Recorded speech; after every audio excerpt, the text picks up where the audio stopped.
همه کار میکنند ولی کم کسان درست کار میکنند. این مفهوم است که در زمان معاصر بیشتر کاربرد می شود. درود دوستان عزیز، برنامه دور است و ما در این برنامه همراه کارشناسان راجع به موضوع شغل پرمحصول صحبت خواهیم کرد و این مسئله رو به تحلیل خواهیم کشید. درود میگویم به شما، خوش آمدید به برنامه. سوالی نخست این است که شغل پرمحصول چیست و اون از شغل عادی چه تفاوت دارد؟ شغل پرمحصول این با مهنت ارزنده یک مفهوم دیگر است. مهنت ارزنده میگوید ارتباط زیج دارد. شغل پرمحصول یکی از نشانه هایش یعنی ماهانه نسبتاً به مهنت ارزنده ارتباط، یعنی ماهانه که برای شخصی کارمند ارزنده است از روی سطح تخصصش و سطح ملکه کارش و هاش است. از نقطه نظری اجتماعی حمایه شده، از نقطه نظری بخطری مهنت هم حمایه شده، لیکن از نقطه نظری این هم مکر اقتصادی هم میکرو اقتصادی با نشان دهنده های دیگری قریب 60 نشان دهنده های شغل و مهنت ارزنده وجود دارد. استراتژی ملی رشد جمهوری تاجیکستان برای تا سالهای 30 همین یکی از سمت‌های افزایندناک سمت توسعه یعنی رشد شغل پرمحصول قبول شد. راستی که تا وقت آخر درباره مفهوم این هم بسیار بحث و مناظره بسیار می‌رفتند. خب تشکر زیاد. تکنولوژی معاصر، همین رشد تکنولوژی و اینوواسیا برای رشد شغل پرمحصول چه تاثیر گذاشته میتونه؟ درست استاد قید کردند. شغل پرمحصول ما همچون یک مزدی معاش میبینیم که پیش از همه به خود همون گیرنده یا که با اویلش امکانیت میتید که سطح استعمالش از درجه کمیزایتی بلندتر باشد. و دویم مسئله که من میخواستم دقت شما جلب کنم که از چه سبب ضروریت عموما انکشاف دادن شغل پرمحصول به میان آمده است و چطور که شما قید کردید درست تکنولوژی های معاصر پیش از همه امکانیت میتین که خب برای اپتیمیزاسیا یا که کاهش دادن مجموع خراجات های وقت باشد، ذخیره های مالیوی باشد، اقتصادی باشد که صرف کرده میشد برای استحصال نمودن چطوری که قید کردن برای یک عددی محصولات است.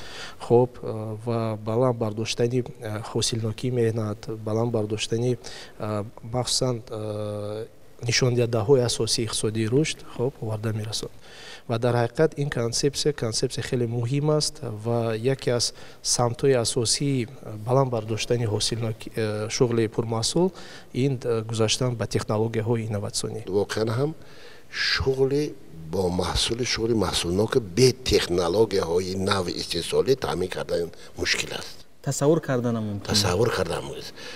خودش شغل پرمحصول دو عامل های اساسی تامین کننده دارند. این تکنولوژی پیشرفت استحصالات و ملکه کسبی خود استحصال کننده. یعنی گفتنیت که باید خودی کارمندان نیست، اونایی که مثلا میخوان که صاحب شغل پرمحصول باشند باید ملکه های خود را زیادتر کنند، دانش های تکنیکی و دانش های معاصر خود را بالاتر کنند که آنها توانند در بازار مهنت جوابگو باشند. وزارت رشد اقتصادی سودای جمهوری تاجیکستان در مجموع وزارت هماهنگسازی سمت‌های اجتماعی اقتصادی کشور به حساب می‌رود و تمام آن سمت‌های ملی حقوقی سطح ملی توسط وزارت رشد اقتصادی سودا در گروه کاری تهیه کرده می‌شود. از آن جمله استراتژی رشد جمهوری تاجیکستان تا دوره 2030، برنامه میانه مهلت جهتی عملی گردیدن هدف‌های استراتژی 2016 و 20، برنامه میانه مهلت رشد جمهوری تاجیکستان برای دوره 2021 و 25 عملی شده است و سال 2026 چطوری که از پیام نوبتی محترم جناب عالی به مجلس عالی معین گردید، سال 2025 باید برنامه سیوم میانه مهلت رشد جمهوری تاجیکستان برای دوره سالهای 2026 و 30 تهیه کرده شد. در همین برنامه ها، در همین استراتژی نقش یکی از سمت‌های اساسی همین با شغل فرا گرفتن، یعنی با شغل پرمحصول فرا گرفتن شهروندان کشور معین شده است. در وزارت مهنت، مهاجرت و شغل اهالی جمهوری تاجیکستان اوید این مسئله در همکاری با وزارت و اداره‌های داخلدار و شریکان اجتماعی کنسپسیای رشد شغل پرمحصول اهالی در جمهوری تاجیکستان برای دوره تا سال 2040 تهیه گردیده و با قرار حکومت جمهوری تاجیکستان تحت رقم 419 از 30 آگوست سال 2022 تصدیق گردیده است. ва инчунин дар заминаи ин консепсияи рушди шуғли пурмасъули аҳолӣ барномаи миёнамуҳлати рушди шуғли пурмасъули аҳолии ҷумҳурии тоҷикистон барои солҳои 2023-2027 таҳия гардида ва бо қарори ҳукумати ҷумҳурии тоҷикистон таҳти рақами 419 аз 30 августи 2023 тасдиқ гардидааст ки ин масъалаҳои шуғли пурмасъул ба таври васеъ корбарӣ карда мешаванд. яке аз сабабҳои ба миён омадани шуғли бо маҳсулнок дар ҳақиқат чихе гуфтан ин ба сатҳи камбизоати баланд бардоштан иртиботи зич дошт ва баъдан агар нигоҳ кунед 60% шуғлнокон дар ҷумҳурии тоҷикистон дар соҳаи кишоварзӣ машғул ҳастанд ки дар он ҷо музди меҳнат дар ҳақиқат нисбатан паст аст ва барои ки чихел ки ин кас гуфтанд дар бораи саноати кӯлонӣ босуръат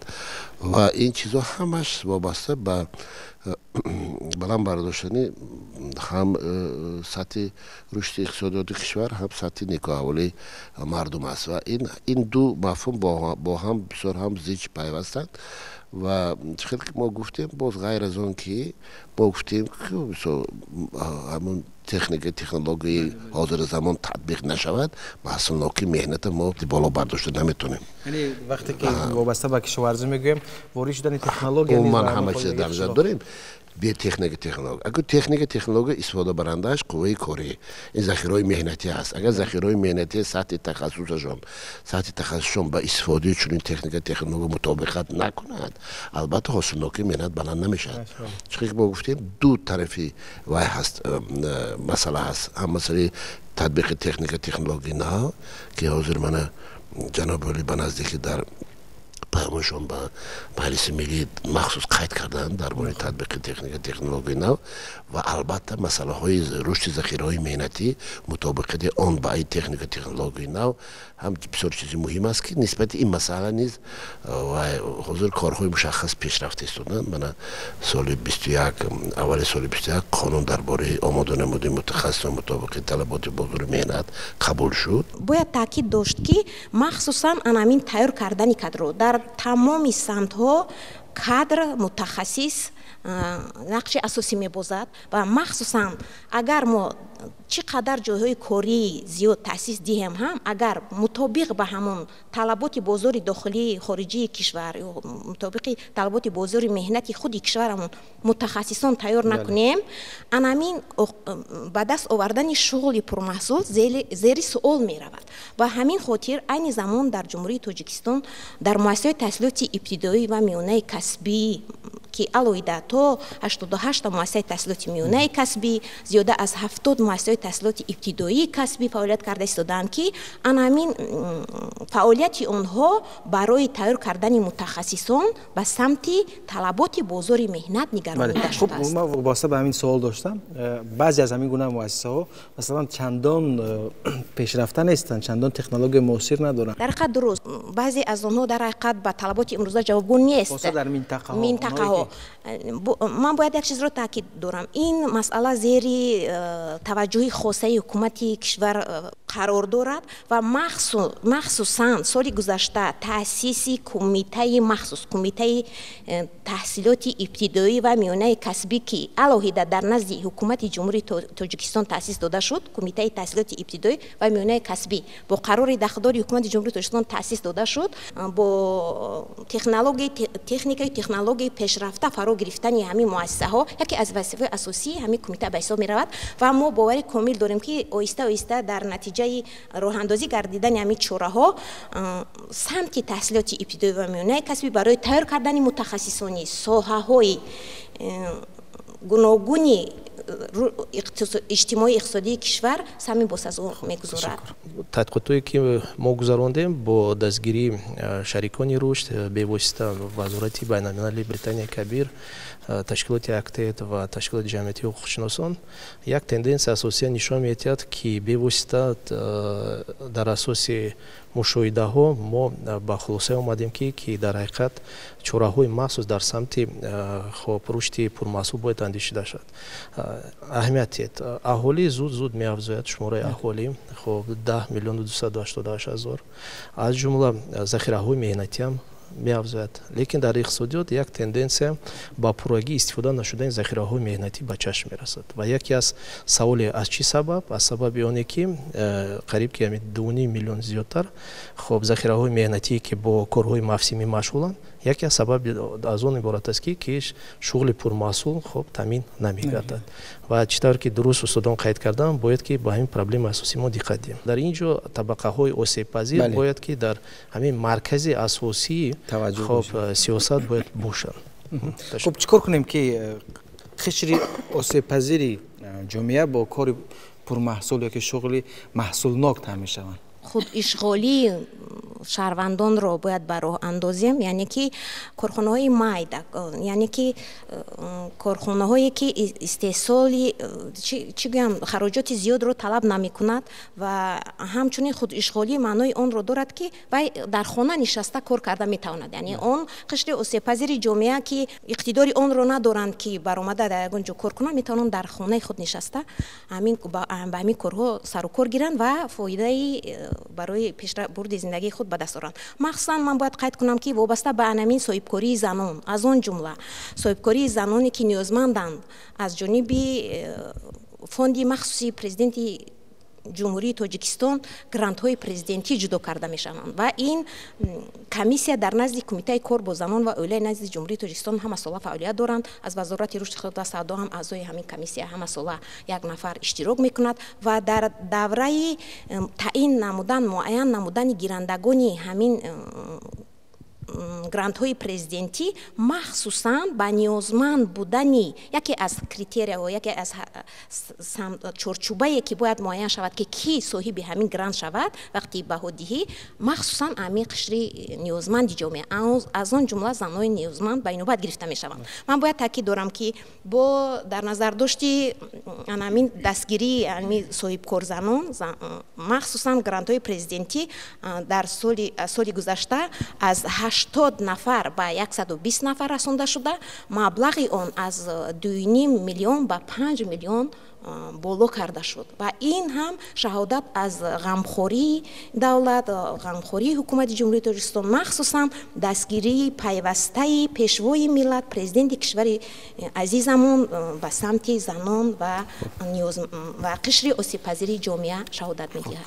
وابسته به معیوبان من میخوام بپرسم چون یکی از قشرهای آسیب پذیر جامعه هم هستند، برای تعمیر شدن با شغل پرمحصول آنها چه برنامه‌ها وجود دارد؟ آیا آنها با شغل پرمحصول تامین هستند یا نه؟ خب در حقیقت طبق معلومات آماری این حال زیاده از 160,000 نفر همچون معیوب به قید گرفته شده است و هم مسئوله تقریبا 7,900 قریب 8,000 نفر خب همچون معیوب به قید گرفته میشند. این هم یکی از مسئله های اساسی که باید در مرکز اساسی خب تامینات شغل و شغل پرمحصول باشد. من میخواستم به یک مسئله اساسی به دقت شما جلب کنم، این با کوتا های اساسی تامین نمودن جای کاری به طبقه های آسیب پذیر. به همگان معلوم است که وقتی که کوتا جدا کرده می شود البته در اونجا طبقه های آسیب پذیر نامگوش روی خطش وسیع است، لیکن یک مسئله اساسی این تشکیل جای های کاری مخصوص برای معیوبان می باشد. خب در تحقیقات نشان می‌دهد که برای تشکیل نمودن جای کاری مخصوص خودی بیزنس باید که یک پاکتی هوسمندی مخصوص داشته باشد یا که استیمول میگویند. این میتواند با دستگیری سوبسیدیا های دولتی که قسمت مبلغ گذاری می شود یا که از روی درآمدی که صرف کرده می شود باید که از حساب اندازبندی پس کرده شود و دیگر مسئله ها. و این هم یکی از سمتی میتواند به واسطه اساسی انکشاف دادن شرایط برای شغل خود معیوبان. تجربه دیرات سررسی نشان می‌دهد که آنها توانستند تا حتی معیوبان درجه یکم را به خب همگیری اقتصادی به اینتگراسیون اقتصادی برگردانند، به شغل مشغول کنند. این معنی آن را دارد که ما میتوانیم خودی طبقه آسیب پذیر تا حتی خودی معیوبان را به کار تامین کنیم. لیکن در اینجا یک سیاستی مخصوص خب لازم است. قرار حکومت جمهوری تاجیکستان تحت رقم 181 از 2 اپریل سال 2009 از جانب حکومت тасдиқ гардидааст ки дар бораи қоидаҳои тасдиқ қоидаҳои муқаррар намудани квота барои ба кор қабул кардани гурӯҳҳои аҳолӣ кор амалӣ шуда истодааст ва оиди ин қарор дар ҳокимиятҳои маҳаллӣ тасдиқ гардидааст ва кор дар маҳалҳо идома дорад.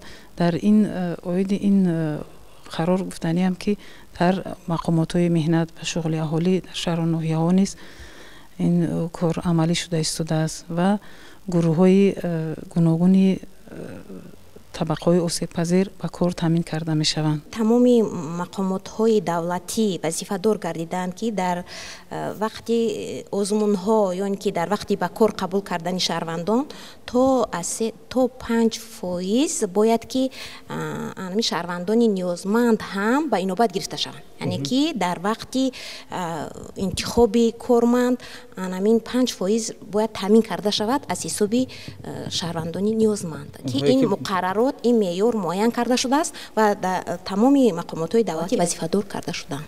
ҳар як 20 ҷойи корӣ ва якта ҷойи корӣ барои муайёбон бояд бошад. квота шудараш такор барои осебпазир гуфтана ин худаш талабот аз қонун дар бораи ҳифзи иҷтимоии муайёбон пайдо шудаги буд. ин худаш талабот. лекин вақте ки омад осебпазир шуд, гурӯҳи осебпазир ба қариб 10 намуди гурӯҳи аҳолӣ ворид карда. дар рӯи ҳаво муайёбон умуман ҳиссаи кам ба вохӯр шуд. яъне аз дар онҷа мисол занҳои танҳо, бачаҳои баъди арми омадагӣ, бачаҳое ки инҳо шуда ҳамаш осебпазир ворид шуду муайёбон як тараф монданд. масъули асосии ин масъала агентии меҳнат ва шуғли аҳолӣ ҳаст ҳисоб меёбад, барои ин ки ваҳо барномаи махсуси мусоидат ба шуғли аҳолӣ татбиқ мекунанд. дар онҷа махсус масъалаи квота татбиқ кардан тавассути ҳамин мақомот амалӣ мешавад. бинобар ман боварӣ кобил дорам ки талаботи қонун бошад ва иҷроишаш талаб карда тонистан накор. чихе ки мо мегӯем аз як ба наздики нав пайдо шуд масъалае ки қонун дар бораи мусоидат ба шуғли аҳолӣ талаб мекунад ки кордиҳанда дар муддати 2 ҳафта ҷои кори холия ки ташаккул ёфтааст ба мақомоти давлатии шуғли аҳолӣ барои қайд гирифтан муроҷиат. лекин ҳамин кор намешавад. ҳамаги 3-4% кордиҳандагон вакансияҳошон ба мақомоти давлатии шуғли аҳолӣ ҳамин масъалаҳо бояд ки аз нуқтаи назари мақомоти давлатӣ назорат дар соҳаи меҳнат татбиқ худша бояд ёфтанаш такор. механизм чӣ хел аст? чӣ тавр мо метавонем бевосита як шароити мусоид фароҳам орем ки муайёбон бо кор таъмин кунанд.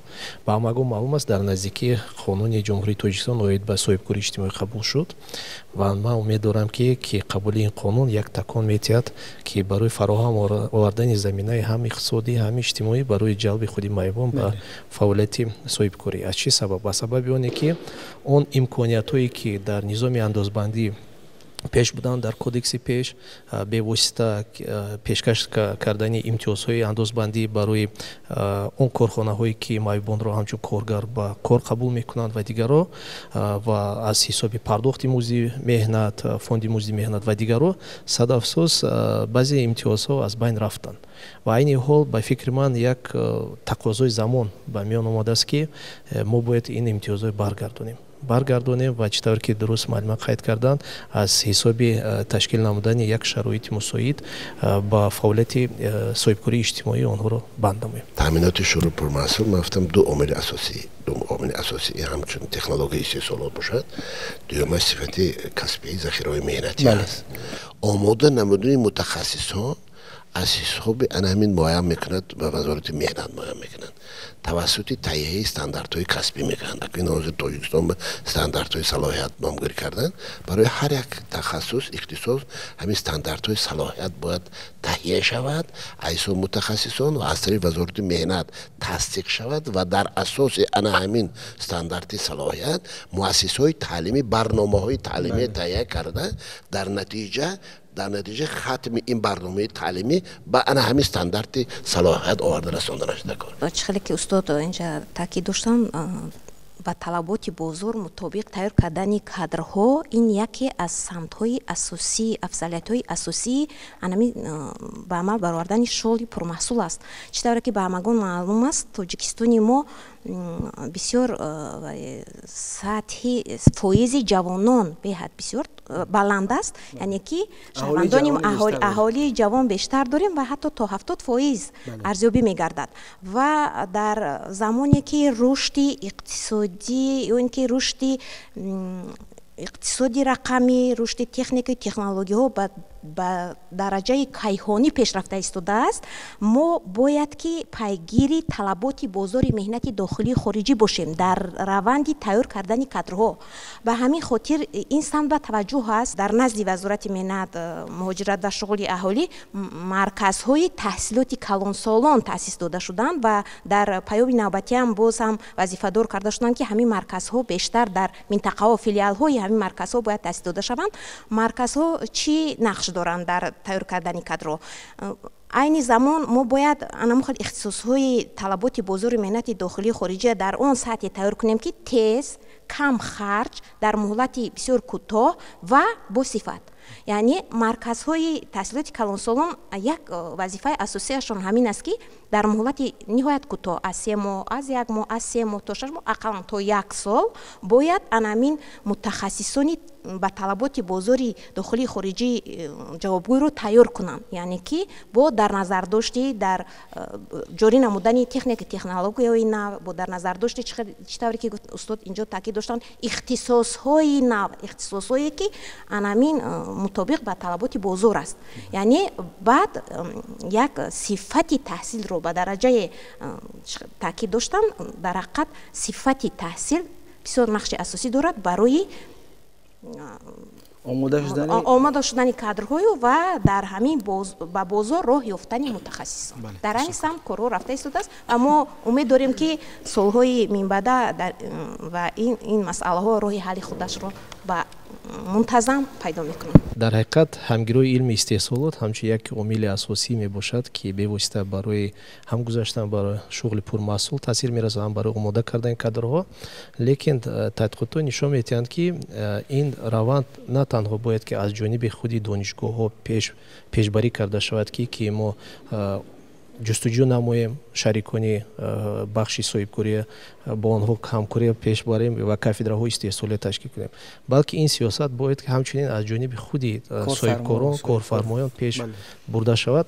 من باید قید کنم که وابسته به تیار نمودن متخصصان جهت استفاده تکنیک تکنولوژی نوی که از خارج کشور به تاجیکستان وارد می شود در از جانب حکومت چوره‌های ضروری راه اندازی کرده می شوند، مخصوصا طریق استیپندی پرزیدنتی درخشندگان که این هم از جانب فوند مخصوص پرزیدنت جمهوری تاجیکستان مبلغ گذاری کرده می شود، هم ساله از جانب وزارت رشد اقتصاد و سودای جمهوری تاجیکستان نقشه نامگوی اختصاص‌هایی که در مؤسسه‌های تحصیلاتی عالی و علمی کشورهای خارجی تیار کرده می شوند تهیه کرده می شود و با سپارش داخلدار حکومت جمهوری تاجیکستان در عمل تطبیق کرده می شود. طریق همین استیپندیه در تمام دولت‌های، حتی بیشتر اول در دولت‌های سابق اتحادی جماهیر شوروی بود، عین زمان به دولت‌های اروپا رو آوردیم. یعنی انمی متخصصانی که ضروریاند برای استفاده برای انمی تکنیک تکنولوژی نو اومده، مخصوصا در سمت تندرستی، طریق همین استیپندیا متخصصان در خارج کشور تیار کرده شده ایستادند، مخصوصا به سمت تندرستی که انمی تکنولوژی بیشتر وارد میشوند. در نقشه‌ای که از جانب وزارت رشد اقتصاد تهیه کرده میشه در اساس پیشنهادی درخواستی وزارت اداره‌ها، مخصوصا وزارت تندرستی و حفظ اجتماعی اهالی، تا 45% همین نقشه به سمت تندرستی نگرانده شده است. یعنی جایها به سمت تندرستی جدا میشن و متخصصان در مهلت از 6 ماه تا 1 سال در زمینه کارآموزی، در زمینه اینترناتورا، در زمینه دکترانتورا، در زمینه نمیدونم پست دکترانتورا، دکتر پی اچ دی ختم کرده اومده با کار در تاجیکستان ما تامین میشوند. یک شرط اساسی، طلبات اساسی این استیپند از اون عبارت است که ختم کننده باید بعد ختمی همین دانشگاه‌های عالی خارج کشور تا 5 سال در همون سمت خودش باید کار کند. تشکر زیاد که به برنامه اومدید، تشریف آوردید و فکر و عقیده خود را راجع به شغل پرمحصول بیان کردید. ما اینجا به انتهای برنامه رسیدیم. هدف ما از تهیه این برنامه این است که همین گونه مسائل را به جامعه برسانیم تا راه حل آن را دریابیم. به شما روزگار خوش و تن صحت تمام داریم. خیر تا دیدار دیگر.